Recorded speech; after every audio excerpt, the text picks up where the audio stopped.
Hello and welcome to TZ Gaming. Today we're looking at the Skyrim build named the Aether Engineer, Dragonborn Edition. For more information on this build, feel free to click the link in the description down below.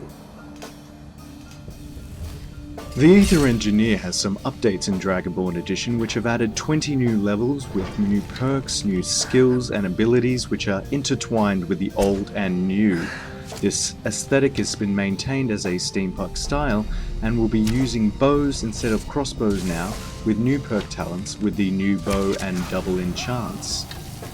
As well as new special moves which will use unique items such as the Visage of Mazund as well as Azadal's Ring of Arcana, which has two passive spells which you can use actively that become available only when you wear the ring, such as using Ignite and Freeze.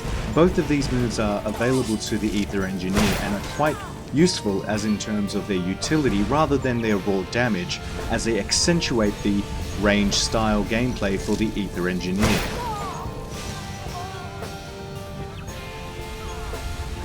Using the Visage of Mazund as well as Ignite allows you to keep damage over time. Both of these items do a lot of damage when in conjunction with one another, as well as the Destruction talent perks will allow the opponent sometimes while ignited on fire to run away in fear. While they're running away, you can chase them down with your Visage of Mazund and finish them off. However, when facing multiple enemies, it is always important to keep up your Force Field Shield, which will be using the Alteration talent effects, as well as using a Whirlwind Cloak. These allow any opponents that get close to you to be knocked down. Using an Ash Rune in multiple group situations is an effective way to knock out an opponent for half a minute while working on the other opponents. Using Cyclone can knock over another opponent while you're versing the others. So in the case of having three, you'll be able to Ash Rune one, Cyclone one other opponent, and then go for the other. In the meantime, while the opponents are recovering, you'll be able to get in place and to do even more damage, such as using Ignite to do even more damage over time, as well as using the Visage of Mazund.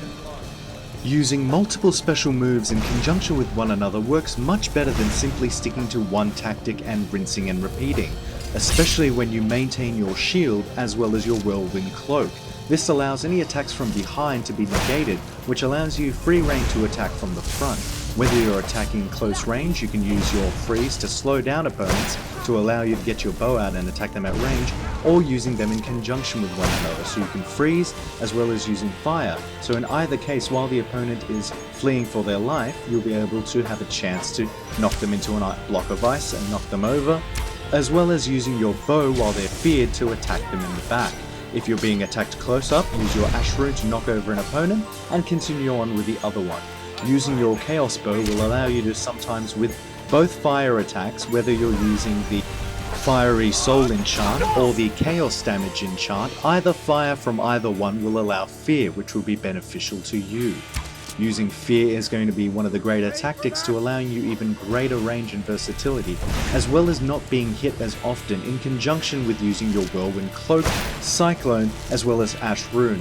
This build excels at not being damaged while you're maintaining your damage, and this way you don't need to focus on too much health regeneration, and you can focus more on DPS as well as stamina and stamina regeneration, which will help allow your Visage of Mazund to have even more fuel to be able to do even more damage over time.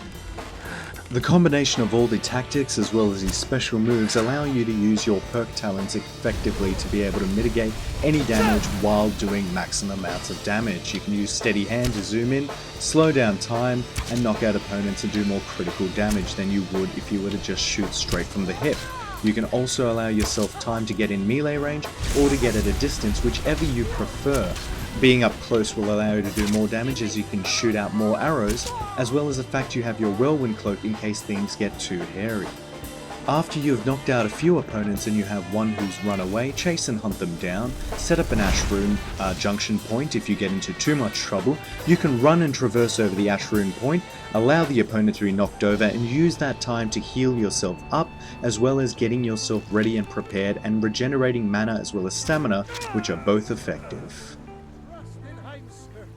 For more Skyrim build videos, feel free to check out and subscribe to my channel, as well as liking and commenting in this video down below. I think it's time we help Hemscare spread the word.